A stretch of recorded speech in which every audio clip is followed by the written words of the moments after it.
Hello students, इस video में हम बात करेंगे फिजिक्स के एक इंस्ट्रूमेंट जिसका नाम है स्क्रू गेज। इसे हिंदी में हम पेचमापी के नाम से भी जानते हैं। तो बेसिकली हम इस इंस्ट्रूमेंट के पार्ट्स के बारे में जान लेते हैं। तो सबसे पहले इस इंस्ट्रूमेंट में एक यू शेप का फ्रेम है जिसे हम यू फ्रेम कहते हैं। इस फ्रेम पे आप देखेंगे कि मेज़रमेंट लिखा होता है, जैसे 1x20 mm या 1x15 mm। तो उस मेज़रमेंट का मतलब ये होता है कि यहाँ पे जो स्लीव है, इस स्लीव पे जो मेन स्केल बना है, उस मेन स्केल पे जो टोटल रीडिंग होगी, अगर यहाँ लिखा है 1x20 mm तो उसका मतलब है कि इस पे टोटल रीडिंग जो होगी वो 20 mm तक की रीडिंग होगी। और हर एक स्मॉल डिवीज़न, हर एक छोटे खाने का जो मान होगा वो 1 mm के बराबर होगा। ठीक है, अगर 1x15 mm लिखा है तो मतलब मेन स्केल पे टोटल रीडिंग 15 mm तक होगी और हर एक छोटे खाने का जो मान होगा वो 1 mm के बराबर होगा। अब यहाँ पे दो नट्स लगे होते हैं, एक है एनविल और एक है स्पिंडल। ठीक है, तो स्पिंडल और एनविल के बीच में ही हम जिसे मेज़र करना होता है उसे हम टाइट कर देते हैं, कस देते हैं। जैसे कि हम यहाँ पे इस इंस्ट्रूमेंट का बेसिकली हम इस्तेमाल तब करते हैं जब हमें किसी वायर का डायमीटर निकालना होता है या हमें किसी पतले सीट का जो थिकनेस है, जो मोटाई है वो निकालनी होती है। तो अगर मान लीजिए वायर का डायमीटर हमें निकालना है तो वायर को हम इस एनविल और स्पिंडल के बीच में ला करके फिक्स कर देते हैं। फिक्स किसकी मदद से करते हैं, तो यहाँ पे देखिए थिम्बल। इस थिम्बल को हम क्लॉकवाइज डायरेक्शन में घुमाते हैं तो स्पिंडल आगे की तरफ बढ़ती है और जैसे जैसे स्पिंडल आगे की तरफ बढ़ती है तो ये एनविल से पास में जाती है। ठीक है, तो एनविल के और स्पिंडल के बीच में जब हम किसी वायर को रखेंगे और थिम्बल को घुमाएंगे तो ये फाइनली क्या करेगी, स्पिंडल और एनविल के बीच में जो वायर है वो फंस जाएगा। ठीक है, एक बार फंस जाता है तो हम फिर रैचेट की मदद से और करेक्ट मेज़रमेंट के लिए क्या करते हैं, रैचेट को घुमाते हैं। जब रैचेट से आवाज़ आने लगती है तो इसका मतलब वो जो जिसका हम मेज़रमेंट करने जा रहे हैं वो पूरी तरह से फिक्स हो चुका है एनविल और स्पिंडल के बीच में। ठीक है, अब यहाँ देखिए दो मेन चीज़ है जिसे समझना बहुत ज़रूरी है, एक है मेन स्केल और एक सर्कुलर स्केल।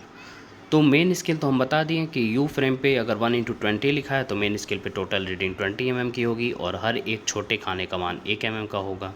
ठीक है, और अगर 1x15 mm लिखा है तो मेन स्केल पे टोटल रीडिंग 15 mm की होगी और हर एक छोटे खाने का मान जो होगा वो 1 mm के बराबर होगा। इसके बाद थिम्बल को हम जब सर्कुलर मोशन में मतलब क्लॉकवाइज डायरेक्शन में घुमाते हैं तो स्पिंडल आगे बढ़ती है और एनविल और स्पिंडल के बीच में जिस वायर को हमें डायमीटर निकालना होता है वो फिक्स कर लेते हैं। ठीक है, साथ ही साथ ये थिम्बल पे एक सर्कुलर स्केल दिया हुआ है, यहाँ पे आप देख सकते हैं ये सर्कुलर स्केल है। ठीक है, तो दो स्केल हो गए, एक मेन स्केल और एक सर्कुलर स्केल। सर्कुलर स्केल पे टोटल जो नंबर ऑफ डिवीज़न होते हैं, जो टोटल भागों की संख्या होती है वो 100 के बराबर होती है, 100 डिवीज़न होते हैं। अब स्टूडेंट्स देखिए, जब भी हम किसी इंस्ट्रूमेंट से किसी भी चीज़ का मेज़रमेंट करते हैं तो उसमें कुछ ना कुछ एरर आता है जिसे हम जीरो एरर के नाम से जानते हैं। अब ये जीरो एरर दो प्रकार के हो सकते हैं, एक पॉजिटिव जीरो एरर हो सकता है और एक नेगेटिव जीरो एरर हो सकता है। धनात्मक जीरो त्रुटि हो सकती है, शून्य त्रुटि हो सकती है और ऋणात्मक शून्य त्रुटि भी हो सकती है। ठीक है, आई होप आपको समझ में आ रहा होगा। अब देखिए पॉजिटिव एरर या धनात्मक शून्य त्रुटि किसे कहेंगे। अगर हमें सर्कुलर स्केल का जो जीरो वाला पॉइंट है, सर्कुलर स्केल का जीरो वाला पॉइंट मेन स्केल के जो रेफरेंस लाइन, ये इस लाइन को हम कहते हैं रेफरेंस लाइन या हिंदी में कहते हैं आधार रेखा। तो अगर सर्कुलर स्केल का जीरो वाला पॉइंट आधार रेखा के नीचे है तो इसे हम कहेंगे पॉजिटिव जीरो एरर, धनात्मक शून्य त्रुटि। ठीक है, और इसे फाइंड आउट कैसे करेंगे, तो सबसे पहले हम देखेंगे कि जीरो से ऊपर कौन सा ऐसा डिवीज़न है सर्कुलर स्केल पे, कौन सा ऐसा भाग है सर्कुलर स्केल का जो इस रेफरेंस लाइन से मैच कर रहा है। ठीक है, तो यहाँ पे आप देखिए ये है जीरो, ये 1 2 3 4 5, तो जो पाँचवा वाला भाग है वो आधार रेखा से बिल्कुल मैच कर रहा है। ठीक है, तो यहाँ पे हम कह सकते हैं कि यहाँ पे जो पाँचवा वाला भाग है सर्कुलर का वो आधार रेखा से मैच कर रहा है। सो पॉजिटिव एरर क्या होता है? पॉजिटिव एरर को हम लिखेंगे प्लस के साइन के साथ, प्लस साइन के साथ लिखते हैं। तो पॉजिटिव एरर बराबर क्या हो जाएगा? रीडिंग जो सर्कुलर स्केल का मैच कर रहा है आधार रेखा से। तो यहाँ पे सर्कुलर स्केल का जो 5वां वाला भाग है वो आधार रेखा से मैच कर रहा है। तो यहाँ पे हमने लिखा प्लस और ब्रैकेट के अंदर 5 गुणे लिस्ट काउंट कितना होता है? 0.01 mm। तो हमें रिज़ल्ट मिल जाता है 0.05 mm। तो पॉजिटिव एरर इसमें है प्लस 0.05 mm। अब देखिए हमारे पास एक सर्कुलर स्केल है। देखिए मैंने बताया था कि यहाँ पे इस यू फ्रेम पे कुछ मेज़रमेंट लिखा होता है। देखिए यहाँ पे लिखा हुआ है 20 × 1 mm। तो इस मेज़रमेंट का मतलब ये है कि ये स्लीव पे जो मेन स्केल है उस मेन स्केल पे टोटल रीडिंग है 20 mm और हर एक छोटे खाने का जो मान है वो कितना है? 1 mm के बराबर है। अब ये जो इंस्ट्रूमेंट हमारे पास है इसमें हमने देखा जब कि इसमें जो सर्कुलर स्केल का 0 वाला पॉइंट है वो ये देखिए ये आधार रेखा से ऊपर की ओर है। तो जब सर्कुलर स्केल का 0 वाला पॉइंट आधार रेखा से ऊपर की ओर होगा तो इस तरह के एरर को हम कहते हैं नेगेटिव जीरो एरर या ऋणात्मक शून्य त्रुटि।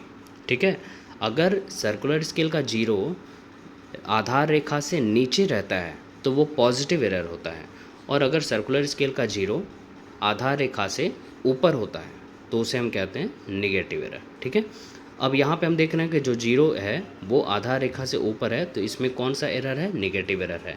अब इसे हम कैसे फाइंड आउट करेंगे तो इसे देखते हैं। तो देखिए इसके लिए क्या फॉर्मूला है?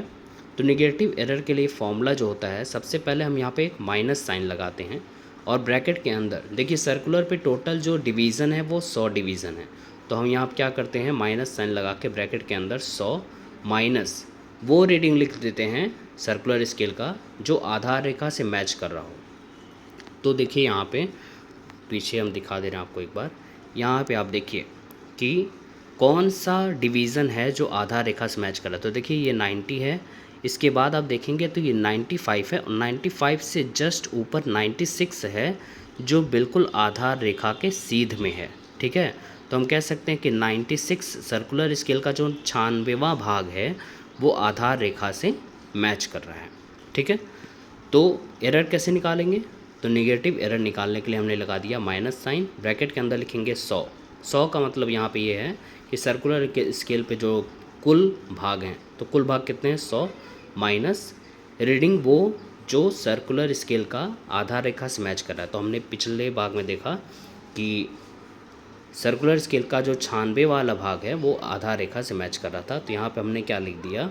यहाँ पे हमने लिखा माइनस साइन के साथ 100 माइनस 96, ब्रैकेट के अंदर 100 माइनस 96 और गुणे लिस्ट काउंट कितना होता है? 0.01 mm। तो यहाँ पे हो गया माइनस टाइम्स ऑफ 4 गुणे 0.01 mm। तो आंसर हमारा आ जाता है माइनस 0.04 mm। सो यहाँ पे जो नेगेटिव एरर है वो है माइनस 0.04 mm का। ठीक है, अब हम जब रीडिंग लेते हैं तो चाहे वो पॉजिटिव एरर हो चाहे नेगेटिव एरर हो, इनके साइन के साथ हम जो ऑब्जर्व्ड जो प्रेक्षण हम करते हैं उसमें से इनके साइन के साथ हम इस एरर को घटा देते हैं।